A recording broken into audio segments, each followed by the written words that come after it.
sampai rezeki dipatok ayam.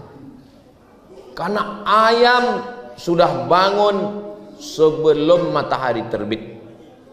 Sekarang orang bangun kesiangan gara-gara game online.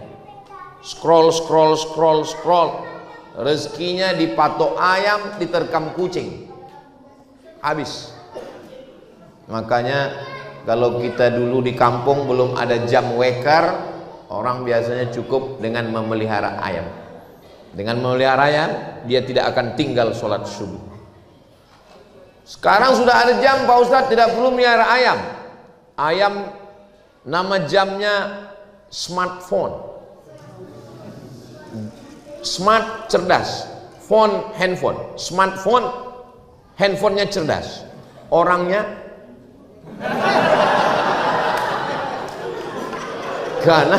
karena jamnya bangun subuh. Jamnya setiap waktu azan terus. Tapi orangnya tidak. Dan ayam selalu tepat waktu, on time.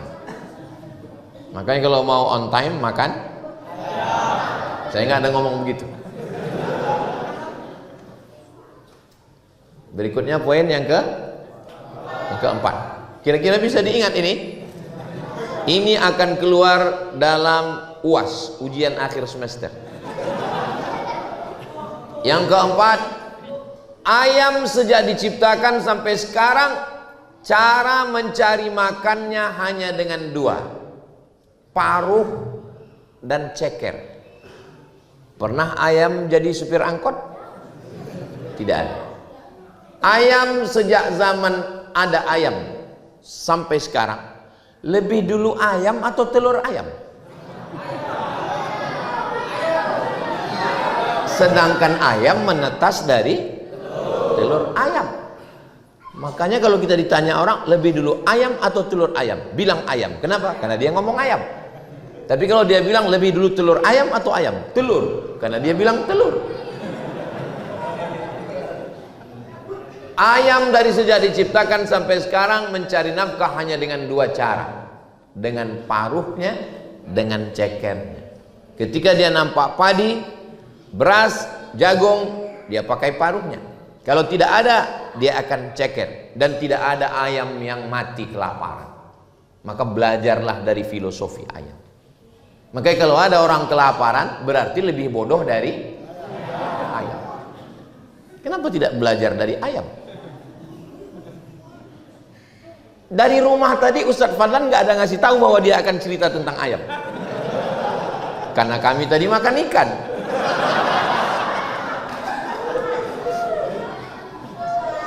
Berikutnya yang kelima, ayam selalu mengeluarkan dari dirinya itu bisa dipakai orang. Ibu-ibu kalau membersihkan debu-debu pakai bulu ayam. Ada orang pakai bulu harimau, langsung ditangkap polisi karena sudah membunuh binatang yang dilindungi negara pakai bulu ayam. Begitulah ayam selalu bermanfaat. Ayam mengeluarkan telur, telurnya diambil. Maka ada jenis ayam namanya ayam petelur, telurnya saja diambil. Ada ayam yang diambil hanya dagingnya saja, sebulan produksi ayam. Ada ayam tidak diambil telurnya, tidak diambil dagingnya, tapi untuk laga, maka disebut dia dengan laga ayam. Saya termasuk dulu kecil suka melaga ayam. Waktu kecil,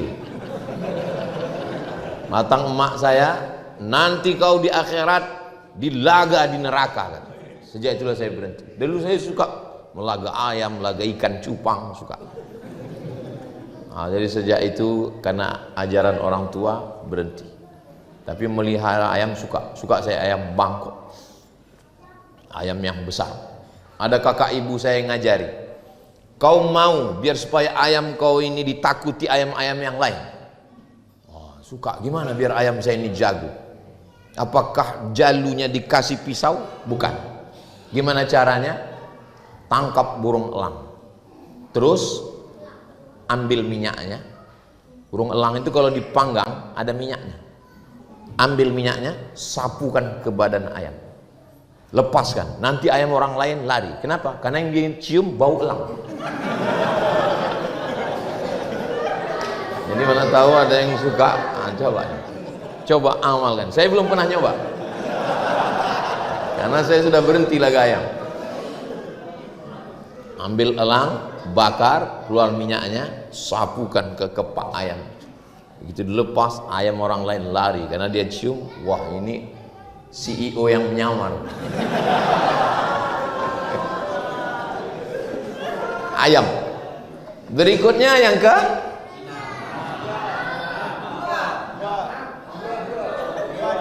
yang keenam, ayam tidak pernah sampai umur 63 tahun.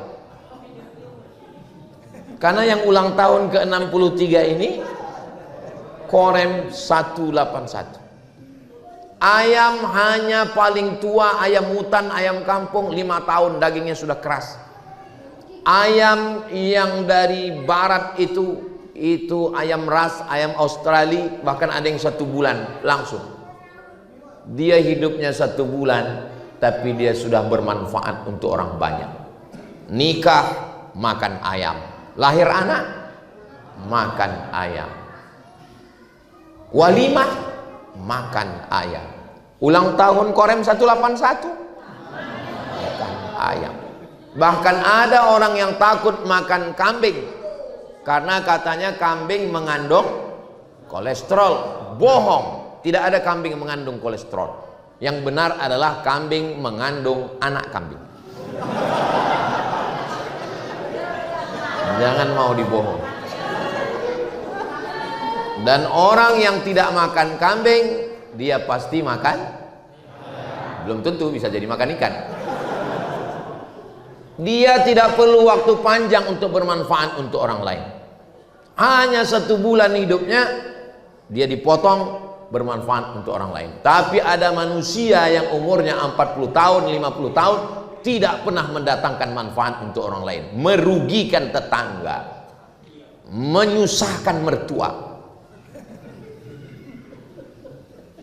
Maka dia perlu malu kepada Allah, kepada ayam. Masa malu sama ayam? Ini terlalu mendalam kajian malam ini.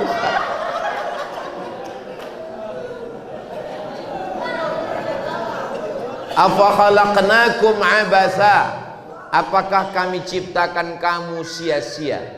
Tidak ada manusia ini yang diciptakan sia-sia. Tidak ada makhluk ini yang diciptakan sia-sia. Sedangkan ayam saja yang umurnya pendek ada manfaatnya. Apalagi kita. Jadi yang selama ini tidak mendatangkan manfaat. Siapa orang yang paling hebat di dunia? Khairun nas. Orang yang paling hebat, paling baik. Anfa'uhum linnas. Orang yang paling bermanfaat untuk orang lain. Berikutnya yang ke-7. Ayam. Sampai hari ini, apapun jenisnya, ayam hutan, ayam ras, ayam kampung, semuanya ayam. Belum pernah ayam ini makan ayam. Tapi teman makan. Belum ada ayam makan ayam. Ayam makan padi, ayam makan jagung, ayam makan gabah, ayam. Tapi ayam makan ayam? Gak ada. Tapi manusia, makanya kalau tahu orang jangan seperti ular. Saya dulu berpikir kenapa ular sangat ditakuti? Karena ternyata ular makan ular. Ular makan ular. Ular menelan ular hidup-hidup. Cari nanti di YouTube. Pernah nonton? Belum? Nanti saya share. Ular memakan ular hidup-hidup, tapi ayam tidak makan ayam. Begitu ayam dipotong, coba letakkan, datang ayam satu lagi. Dia hanya turut berduka cita. Dia sedih melihat temannya sudah mati. Makanya jangan memotong hewan di depan mata teman-teman. Tak boleh. Kebetulan kemarin waktu hari raya kurban, lepas satu sapi di masjid tempat saya. Saya ketua masjid. Tutup pintu gerbang, tutup pintu gerbang, tutup kunci. Lalu kemudian ini sapi yang terakhir. Kepala sapi itu sudah panjang semua. Diciumnya satu-satu. Dia dekati satu, dia cium. Dia dekati satu, dia cium. Semua kepala sapi itu dia cium. Saya cari di Google, kenapa sapi mencium sapi? Rupanya sapi mengenali itu bukan dengan matanya, tapi dengan penciuman. Diciumnya ternyata, begitu cara dia berkomunikasi. Dia cium ternyata sudah innalillahi wa inna ilaihi raji'un. Tapi dia tidak memakan, saudara. Ayam tidak pernah makan ayam. Jadi kalau ada di antara kita ini mau makan teman, makan saudara, itu zombie namanya. Jangan kita sakiti orang. Saya cukupkan 7 tentang ayam. Nanti kalau mau diupload di YouTube, buat 7 keistimewaan ayam. Bisa ditonton di channel Ustadz Abdul Somad Official. Jangan lupa subscribe, like, share, and comment.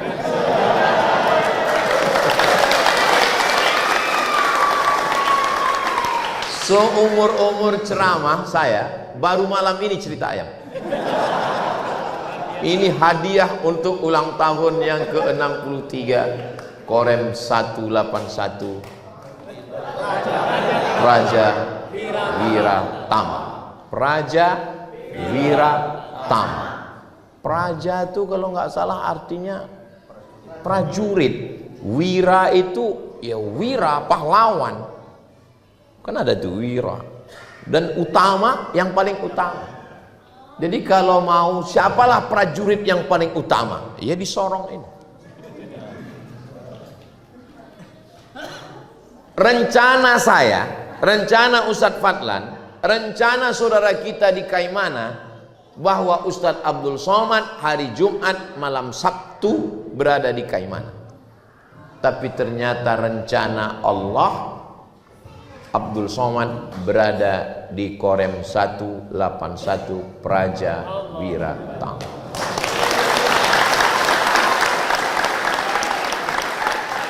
Kita punya rencana, Allah punya rencana. Yang terjadi itu rencana kita atau rencana Allah? Oh kalau gitu kita nggak usah buat rencana. Untuk apa kita buat rencana? Toh yang terjadi cuma rencana Allah. Saya nggak mau gara-gara ngaji malam ini lalu besok bapak-bapak prajurit ditanya sama Bapak Brigadir Jenderal TNI Slamet Riyadi, bagaimana visi misi ke depan? Kita serahkan pada Allah. Nggak begitu. Kita mesti punya rencana. Bahwa rencana kita terjadi, alhamdulillah. Rencana kita tidak terjadi, rencana Allah jauh lebih indah. Begitu. Ini anak-anak muda yang belum menikah, mudah-mudahan yang belum ketemu jodoh segera ketemu jodoh. Banyak sekali. Jangan hanya berserah pada Allah, usaha. Minta sama Ustadz Fadlan, beliau banyak punya santri, stok banyak. Tapi sulit. Saya aja udah lama bersahabat belum dapat. Karena beliau punya fit and proper test yang luar biasa. Tapi insya Allah yang 3 ini lulus. Praja Wiratama, pasti dia dapat. Saya ikut mendoakan dari jauh. Jangan sampai kita tidak punya rencana untuk hidup sama sekali. Yang penting dalam hidup ini kita punya rencana. Itulah yang disebut dengan ikhtiar. Setelah kita berencana, lalu kemudian kita berdoa. Makanya tadi dikatakan nanti mohon Ustadz Fadlan membacakan doa. Setelah kita berdoa lalu kita berserah kepada Allah, bertawakal. Lau tawakkaltum 'alallah haqqa tawakkulih. Kalau kamu bertawakal kepada Allah sebenar-benar tawakal, kamu akan seperti unggas unggas. Yang terbang disebut burung, yang nggak terbang disebut,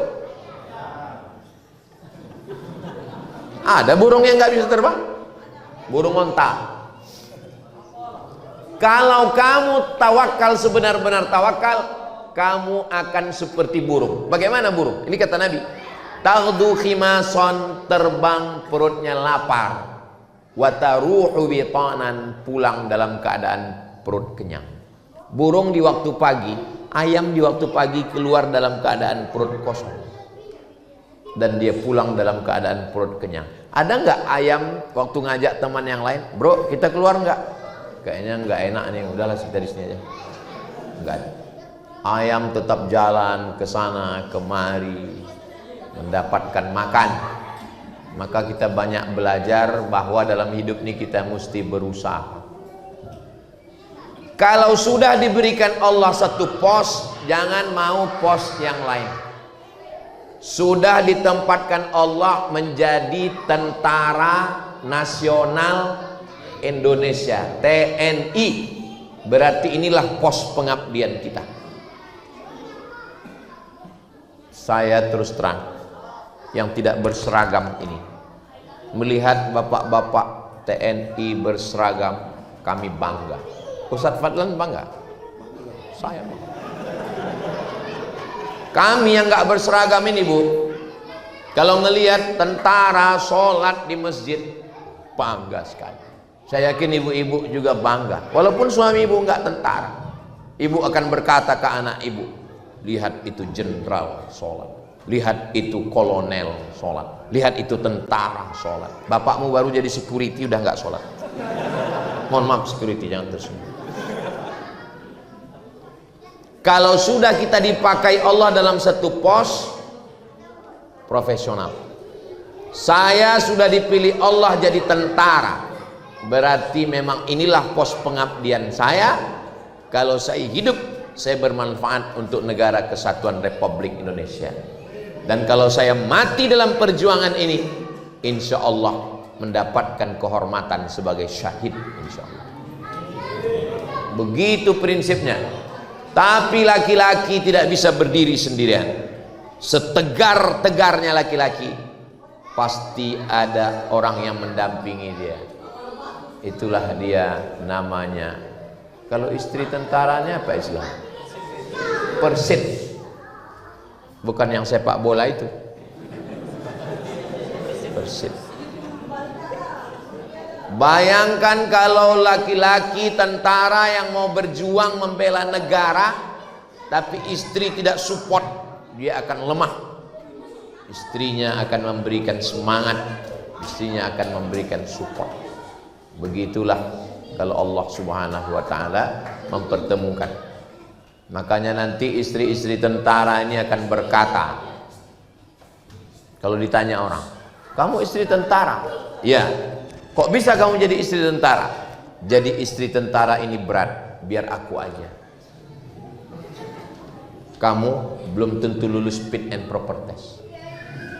Mudah-mudahan ibu-ibu, bapak-bapak, semuanya keluarga besar Korem 181 ini selalu dilindungi, dirahmati Allah Subhanahu wa taala. Ada seorang panglima perang dari Inggris, namanya Richard the Lionheart. Lion, apa arti lion? Bukan pesawat terbang. Lion singa. Heart, my heart. Richard the Lionheart, Richard berhati singa. Karena dulu raja-raja itu suka pakai nama singa. Makanya raja di Sumatera Utara namanya si Singa Mangaraja. Di Riau ada juga raja Melayu namanya Narasinga dari Indragiri Hulu. Dari Inggris namanya Richard the Lionheart. Waktu perang Richard the Lionheart kena gigit nyamuk, kena malaria, demam di kemah, menggigil di kemah sendirian. Tiba-tiba datang seorang laki-laki pakai jubah dan kepalanya, wajahnya bertutup, membawa satu mangkok obat, menemui Richard the Lionheart yang sedang sakit demam. Lalu Richard bertanya, "Who are you?" Terjemahannya, "Sampean sopo?" Kamu siapa? Apa kata laki-laki yang menutup wajah itu? "Ana Salahuddin Al-Ayyubi, panglima perang dari Mesir." Ternyata waktu itu dua tentara sedang berperang. Yang satu dari Inggris, yang satu dari Mesir. Salahuddin Al-Ayyubi bisa menyusup masuk ke kemah Richard the Lionheart. Richard the Lionheart yang sedang demam, hilang demamnya. Ini mati ini. Salahuddin masuk, panglima perang lawan musuh masuk. "What do you want?" "Sampean Arab apa?" Kata Salahuddin, "Aku ingin memberimu obat malaria. Kalau aku mau membunuhmu sekarang kau sudah mati. Tapi itu bukan cara jantan berperang." Dia berikan obat. Salahuddin Al-Ayyubi menaklukkan Masjidil Aqsa sampai akhirnya dia menjadi raja Bani Ayyubiyah. Dialah yang memindahkan Al-Azhar dari Syiah menjadi ahli sunnah wal jamaah. Dia panglima perang dan sultan yang pertama, Salahuddin Al-Ayyubi. Makanya kalau ada yang nanya saya, "Ustaz, kapan kita membebaskan Palestina?" Aku bukan tentara, bro. Kenapa Salahuddin Al-Ayyubi berhasil dan dia punya akhlak? Dia tidak membunuh panglima yang sakit. Karena dia belajar membaca kitab ulama tasawuf, namanya Imam Al-Ghazali, meninggal. Mudah cara ngingat tahun meninggalnya, 1111 Masehi. Tahun hijrahnya 505. Sama juga mudah ngingat tahun lahir saya, 77. Terbuka kalau saya udah tua. Ulama ngajar tentara, ulama mendidik tentara, sampai akhirnya tentara itu bertauhid, takut kepada Allah. Tapi dia tidak hanya sekedar perang, dia juga berakhlakul karimah. Dia tidak boleh membunuh musuh yang sedang sakit. Palestina menang, direbut oleh Salahuddin Al-Ayyubi.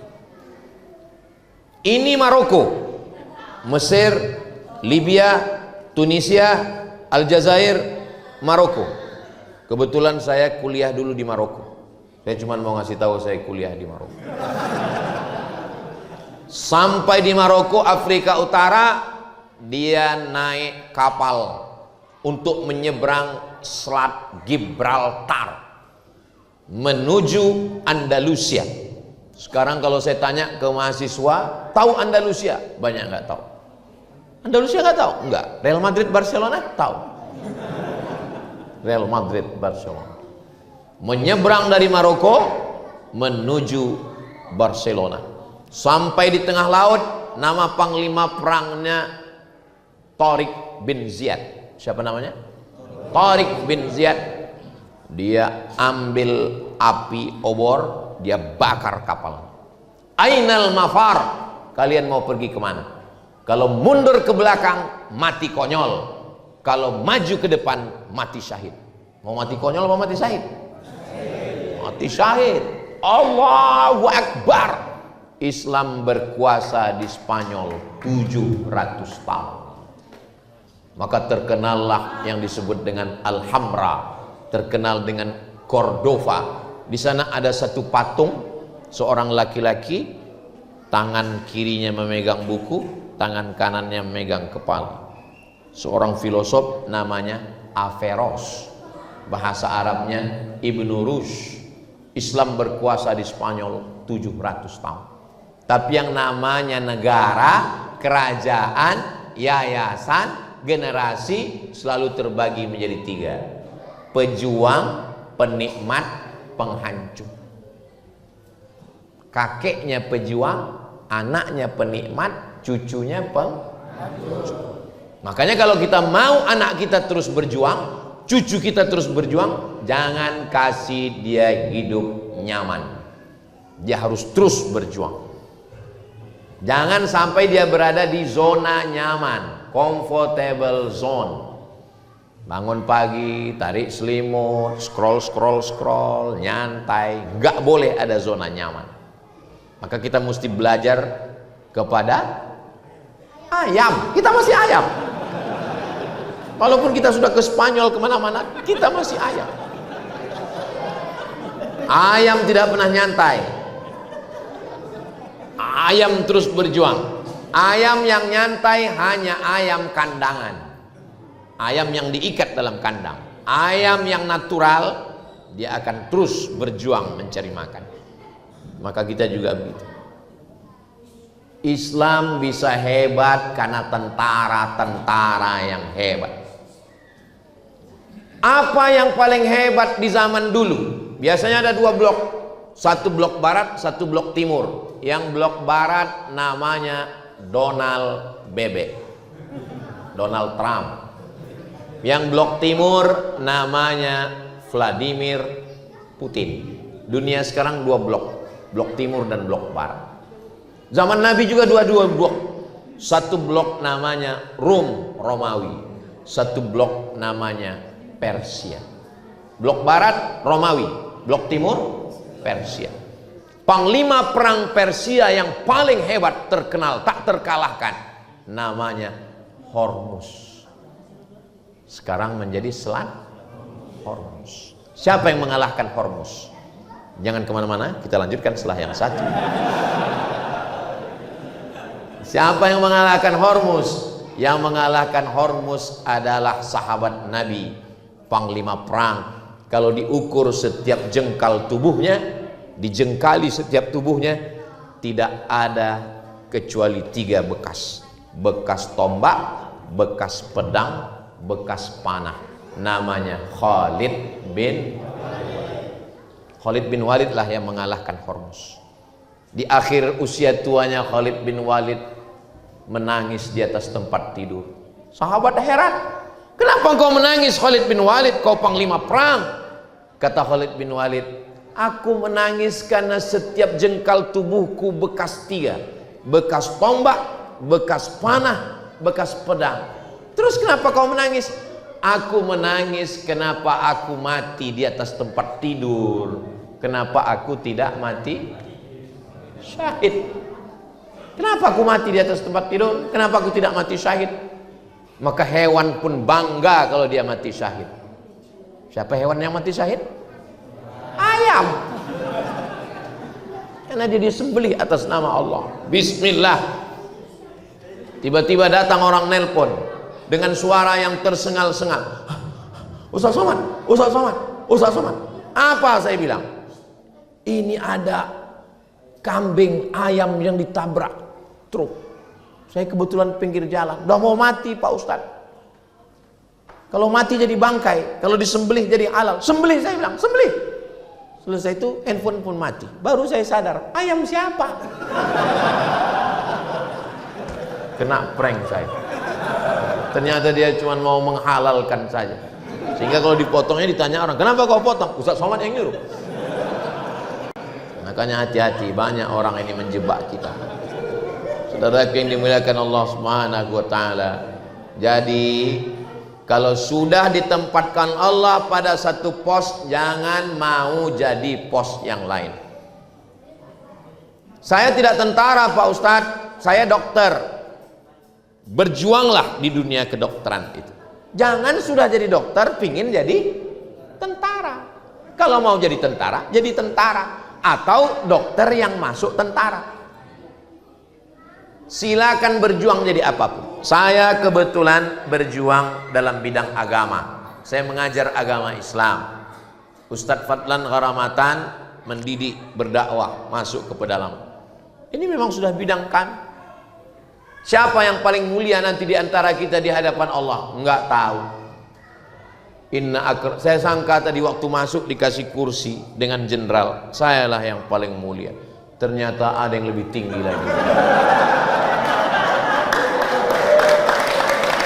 Enggak tahu kita di akhirat. Makanya yang penting hidup ini kalau sudah dapat pos, jadi tentara, jadi istri tentara, jadi dokter, jadi ulama, jadi polisi, jadi pejabat, pakai itu untuk menolong agama Allah. Kira-kira Ustadz Somad, Ustadz Fadlan dengan tentara, kalau dia ngelarang orang buat mungkar, buat dosa, yang lebih didengar orang Ustadz Somad atau tentara? Ada orang main judi, terus datang saya melarang. Innamal khamru, khamar, wal maisir, judi, wal ansab, menyembelih binatang untuk berhala, wal azlam, mengundi nasib, rijsun, najis, min amali syaitan, perbuatan setan, fajtanibu. Dia nggak peduli. Emang masalah buat Allah? Dia nggak peduli. Padahal saya sudah bacakan ayatnya. Tapi kalau tentara yang datang, nggak perlu baca ayat, cukup dia cabut bayonetnya. Masih mau? Mencret dia langsung. Selagi pisau masih ada, selagi senapan masih ada, selagi pistol masih besi, selagi seragam masih ada, pakai. Selama masih ada aturan negara yang melindungi. Jangan nanti ketika sudah baju ditarik negara, pistol ditarik negara, barulah datang pengajian dan nanya, Ustadz Fadlan, apa yang bisa kita lakukan? Bapak masih aktif? Sudah pensiun, Pak. Ya, banyak-banyak istighfar aja lah, Pak.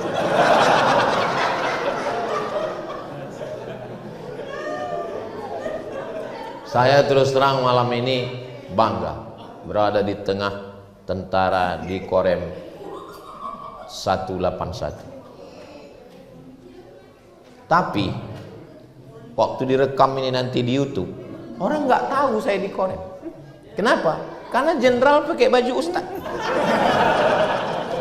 Paling nanti orang komen, yang di tengah ustadz siapa ya?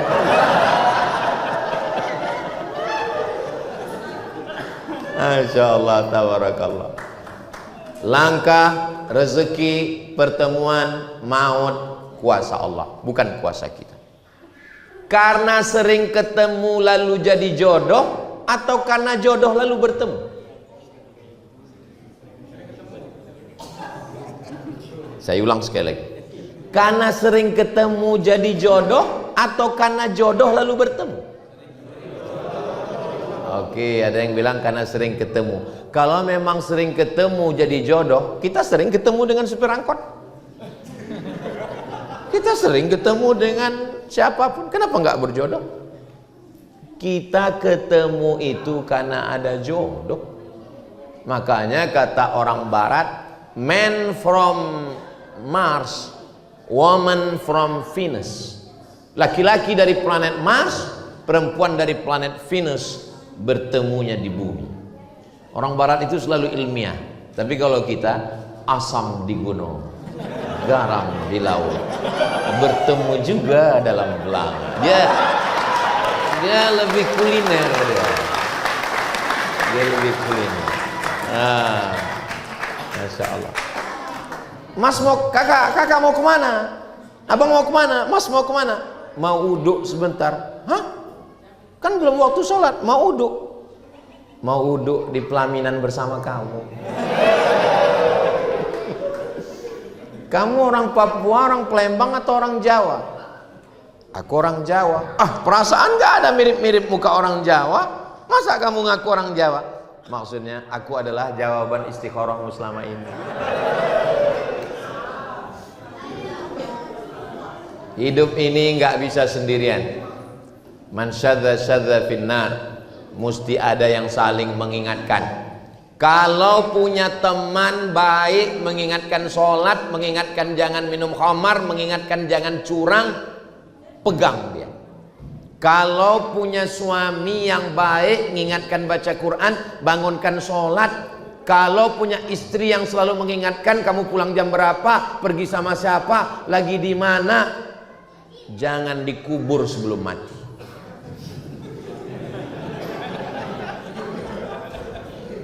Al-mu'minun laki-laki, wal mu'minat perempuan, ba'duhum awliya'u ba'd, mereka saling tolong menolong. Malam ini spiritualnya dikuatkan.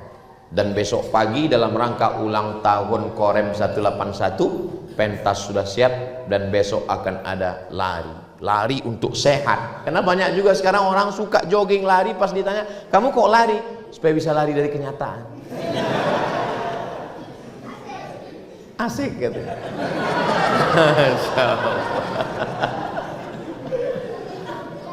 Tadi saya mulai ngomong jam 9, sekarang sudah jam 9.40. Padahal saya di mana-mana ngomong itu sesuai dengan ukuran botol minuman. Dan ternyata rahasia ini sudah bocor. Karena mereka tahu dari Korem 181 Ustaz ini ngomong berdasarkan botol, dikasihnya 6 botol. Mudah-mudahan apa yang saya sampaikan malam ini menjadi amal jariah buat kita semua. Akhirnya saya ucapkan tahniah, selamat 63 tahun Korem 181 Raja Wiratama. Semakin solid, semakin kuat, menjadi patriot, menjadi prajurit, menjaga negara kesatuan Republik Indonesia.